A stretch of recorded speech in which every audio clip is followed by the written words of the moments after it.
So how often have you been to Germany? I want to say this is my third or fourth time. I'm not positive. One of those. Right? Fourth. I think it's my fourth time. Yeah. Yeah. And what is your impression about Germany? What do you like about Germany? I've really liked Germany. It's from what I've seen, there are a lot of beautiful places. Everyone that I've met has been extremely nice, and I've had a lot of currywurst, and that was great. So. I really wonder, because my friends from New York also are totally into currywurst, especially here at Berlin, the Berlin currywurst at Yagaloo. Why is it so special for American folks to eat currywurst in Germany? I think we never had it, and then it slowly has been trickling in to the States, and it just seems like a really fun thing. I just heard about some German guy who opens like a currywurst truck in LA. There is one. He's pretty famous right now. I don't know, currywurst for $9 or something. Yeah. Yeah. Totally expensive. Yeah, there's like a little currywurst restaurant, and it's just a very cool thing in LA apparently. Yeah. So coming to your album, Elements, your fifth album, what would you say? What is for yourself, for your like musical inspiration and for your musical progress, development? What is it like with Elements? Elements is definitely, it's been a very important album for me, and I had 3 that I kind of did on my own in college early on, and then I've had 2 albums now that were like proper studio albums. And for my first one, I was really figuring things out and learning, and so it was a very important one too, but I was figuring things out. For Elements, there had been so much time between that and Stairwells. I feel like I'd kind of lived a lot of life, and I'd had a lot of experiences, and I'd been kind of honing in on who I feel like I am as an artist and what kind of music moves me. So by the time I went into making this album, I feel like I had a really good idea of what I wanted it to be and what it meant to me and stuff like that. How did you come up with the title? Because there is no song called Elements. There is no song called Elements. I was driving in the car one day and I was looking at the song list, and there's The Fire, Dear River, Write It in the Sky, Winter. And a lot of the songs seem to have these themes of nature. So that was the first thing that kind of seemed, just Elements popped into my head, and it felt really right. And I didn't want to commit to it, but I kind of let it sit with me for a while. And the more I thought about it, not only did it match for me in this nature aspect, but also in terms of what I was writing about, which to me was like the basic elements of life that I've experienced so far, all the core things that I've been going through. For how long did you work on the album, and what was your main focus? The writing probably happened over the course of mostly a year, but probably a year before that too. And then we were in the studio for about 3 months. But it was a great time because I had just finished being on the road for a couple years on my last album, and it was the first time I'd been home in a long time. So I spent a lot of time doing writing retreats in different places in nature to kind of get back to the creative side of me. What would you say, how big is the difference from the first, how do you call it, scratch when you write a song to the final song? Is there a lot of development from the first thoughts about the song and the final? I would say the songs themselves, for the most part, stayed pretty the same, but the production brought out like a whole nother world of the songs. And on this album, I worked with a producer named Matt Hales, Aqualung, and he really cared about creating the feeling that I wanted to create, and we spent a lot of time talking about the sound, and he kind of just did a perfect job of taking each song and helping it become something much bigger than it was. For example, I wondered if the backing vocals of Oh Father, was it your voice also, like doubling or tripling? Yes. So that was one thing that I went into this album knowing that I wanted to do a lot of vocal layering. And I think for me, like, I love messing around on instruments, but the one that I feel most connected to and I have the most feeling about is singing and using my voice. And so we did use a lot of me, a lot of just singing in doubles and sounds in the background to kind of paint the sound. Do you know that this double layer stuff comes from ABBA? Like in the 70s they started with it? Did they? I had no idea. It's pretty crazy because a lot of artists are using this nowadays. How would you describe the atmosphere in the studio? What is it like when you're working in the studio?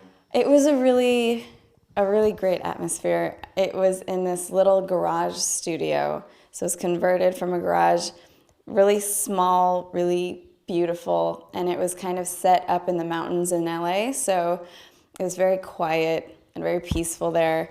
And it was just very comfortable, just Matt and I the whole time alone, just hanging out, drinking a lot of tea.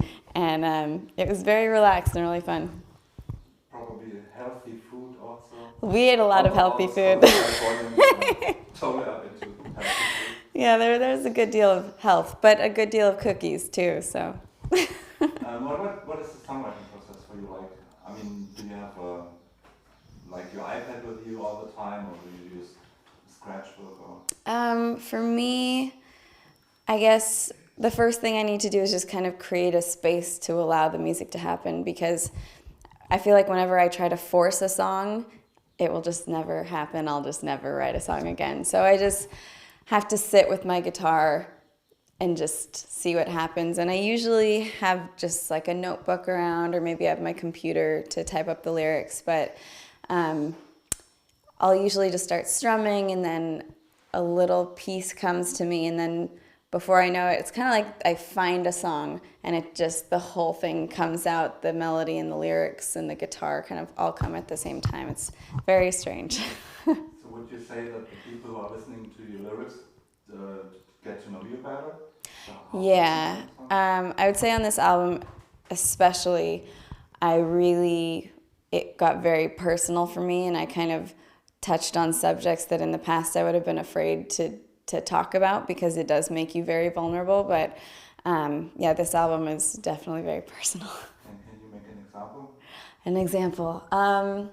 They all are very personal. I think one of the more personal ones would be Forever Blue, which it's kind of about my whole life, how I've struggled with the idea that things come to an end. And I think as a child in particular, that thought was the idea that I would lose my parents someday.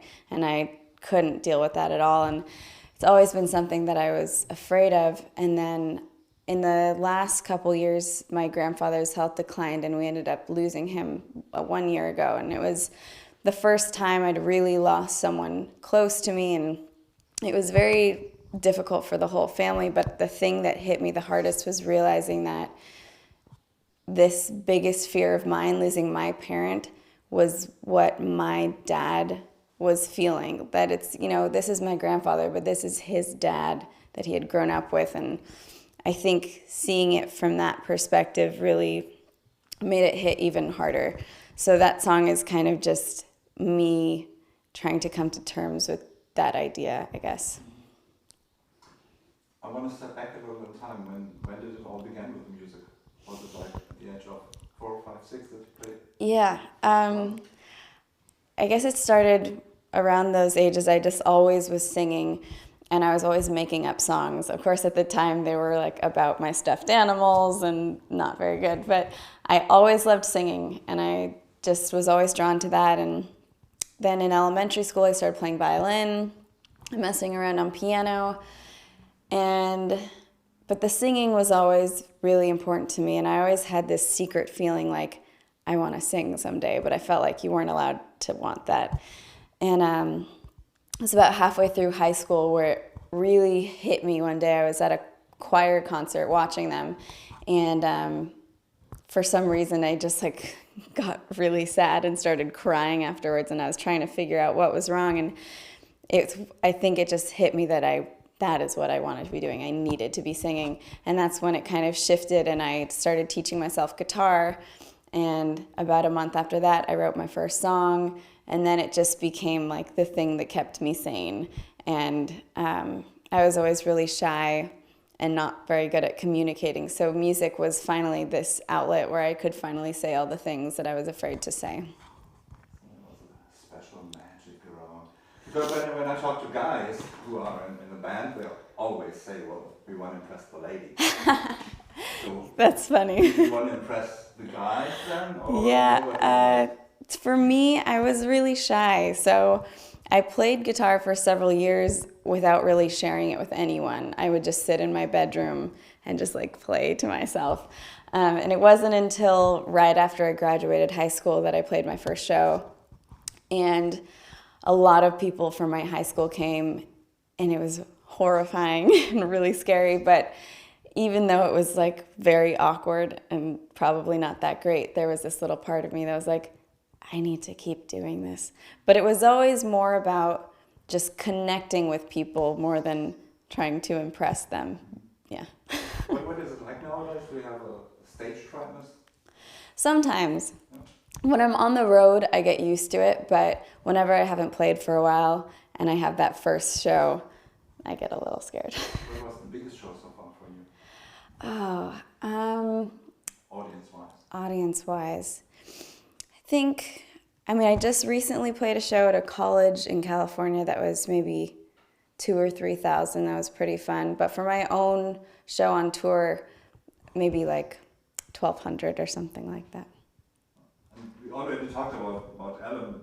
What is it like for you if you are in a TV show huge like the Ellen DeGeneres show? It's pretty crazy. For me, I feel like my career has been a very gradual build. There were never moments where I was just like, it was so different than it was. And so because it's so gradual, you sometimes don't realize the things that are happening. And then one day I find myself sitting next to Ellen DeGeneres, and it was just like, what? It was just so surreal and so bizarre, but definitely pretty amazing to feel that, yeah. I missed the first question. Here it says, first of all, is Kina Grannis your real name or your artist name? Because I thought it sounds like Kina sounds like a little Native American, and Grannis is somehow Greek. Interesting. I'm definitely a mutt, so I'm half Japanese and then half European everything, just it's mutt. And so Grannis, we're not sure if it's English or Irish or not sure. And then Kina is actually a made-up Japanese name. My grandmother's Japanese name is Kimiko, and then my mother's Japanese name is Naomi, so they took the ki and then na and then made it up. How close is the Japanese tradition to yourself? I feel pretty split down the middle. I like feeling like I'm connected to many different parts of the world. I definitely really love Japanese food, and I love the culture there. It's a really beautiful country, but more than anything, I think I just like feeling like I could belong in many places. Are you still a fan of jelly beans? Yes. Somehow I'm not sick of them. Yeah, they're so expensive here in Germany. I mean, we have these little boxes for €1, and I think that's just for a few jelly beans. Yeah. It's quite a lot. Let me see. I think the classical end question, what is on the schedule for the rest of the year? This year will be a lot of touring, so the album's just, coming out now in all the different countries, and so we'll just be traveling for a long time, and I'm really looking forward to it because it's been a while since I've been on the road, so excited to kind of see everyone that makes it possible again. What would have been if there was no YouTube? It would be a sad, sad place with no YouTube. I often think about how lucky I am that I was born when I was and that I happened to stumble upon YouTube because, before I started posting videos, I was busking on the streets and doing coffee shops and playing in bars all the time, and it was very difficult, and you don't really see a lot of growth. And thanks to the internet with things like YouTube and Twitter and Facebook and all of those, it allows kind of people that aren't on major labels to find their own audience and to be able to make exactly the music they want to make and not have to listen to anyone else. So I feel very lucky. All right, that's it so far. All right.